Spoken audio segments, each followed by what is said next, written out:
Now we're continuing with a helpful hint to provide you with some information on how to do journal entries.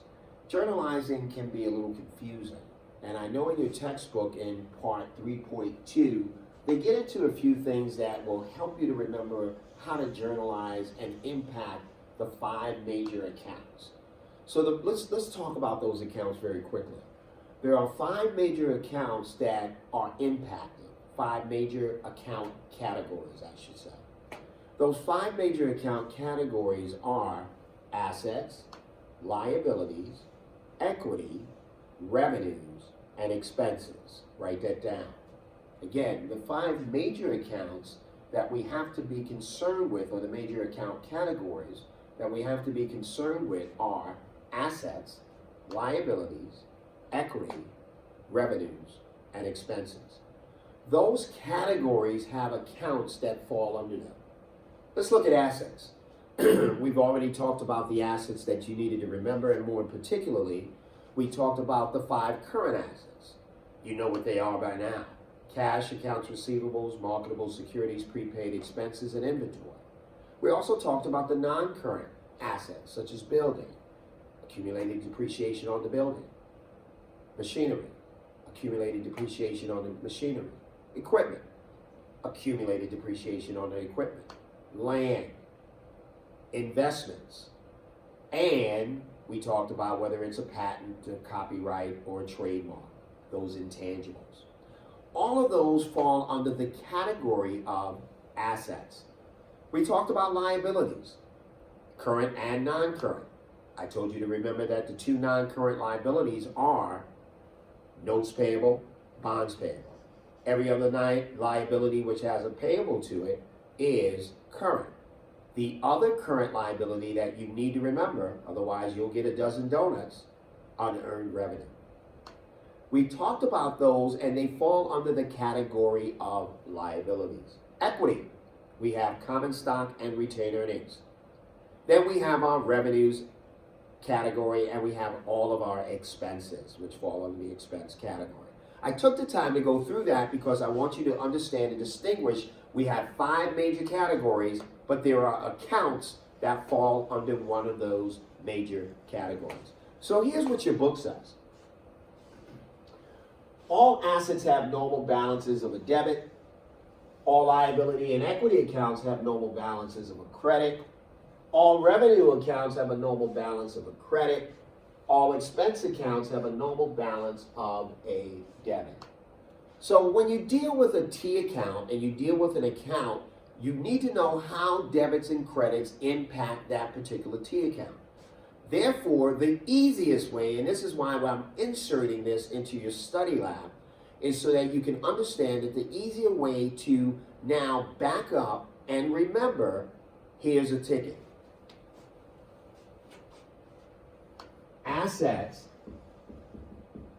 equals liabilities plus equity. Remember that formula as we wrote it down before, and that formula basically indicated to you that the assets equals liabilities plus equity. The beautiful thing about that particular formula is that it's the balance sheet formula. Please, when you do your test, just write that formula on the top. It will help you to remember how to journalize a transaction. It is only for a memory purpose. It is only a simple hint to help you to journalize. So what you do after you wrote this equation on the board is you create a T account under the equation. In creating that particular T account under the equation, you're able to now do as we said. Debits go on the left of the T, and credits go on the right of the T. Debits go on the left, credits go on the right. Debits go on the left, credits go on the right. So the reason why I asked you to, number 1, write the balance sheet formula, number 2, draw a T account right at the equal sign, number 3, put debits on the left and credits on the right, is now we're going to go back to this and makes 3.2 make sense. The normal balance for an asset is a debit. the normal balance for a liability or an equity account is a credit. Let's take it one step further. You will always credit revenues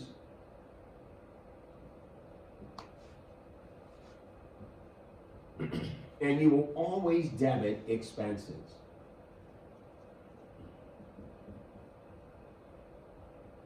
If you remember these things, you've covered all 5 categories. Always debit expenses, always credit revenues. The normal balance for an asset is a debit. The normal balance for a liability or equity account is a credit. So now that you understand that, 3.2 makes a little bit more sense, but let's take it a step further. The normal balance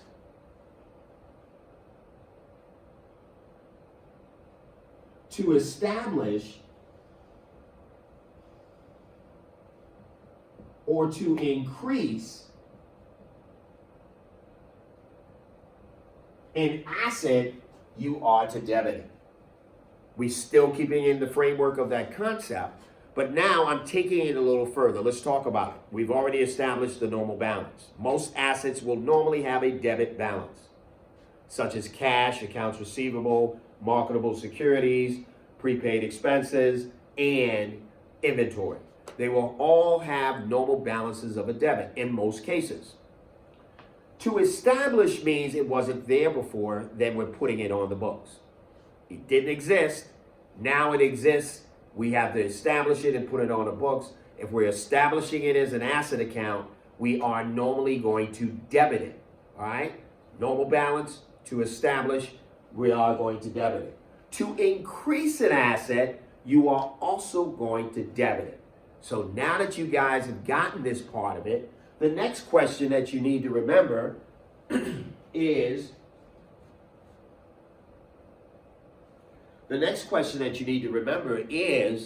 what happens if I decrease an asset? Here's how you work it.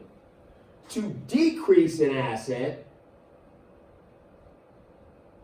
you do the opposite.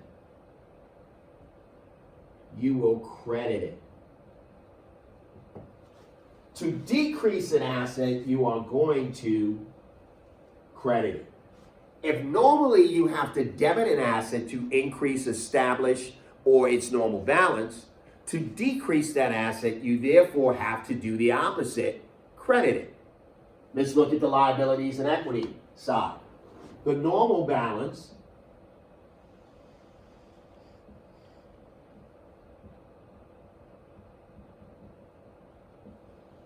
to establish a liability or equity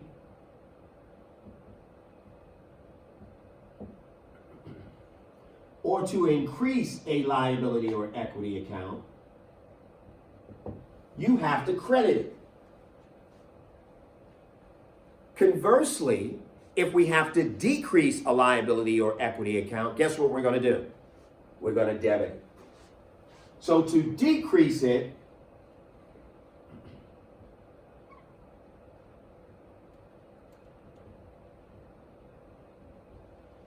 we are going to debit. This is very important. I would write this down because it helps you to remember, A, you need to identify what account is being affected. B, whether that account falls under one of these 5 categories. C, are you increasing it or decreasing it? And that will help you to remember whether you are going to debit or credit that account. Let me say that again. First, you will look at what accounts are being affected. The second thing you need to know is under what category does that account fall? The third thing you need to remember, did that account go up or down? And then finally, it will indicate very clearly to you, using this formula, whether you debit or credit that account accordingly. And we're going to do an example on how we walk through that same process mentally to make you understand and help you to understand how this process works. Regardless of the same, you are always going to credit revenues. You are always going to debit expenses. In the next segment, we'll go through a problem in your tax, and we'll walk through reading journal transactions and then journalizing those same transactions.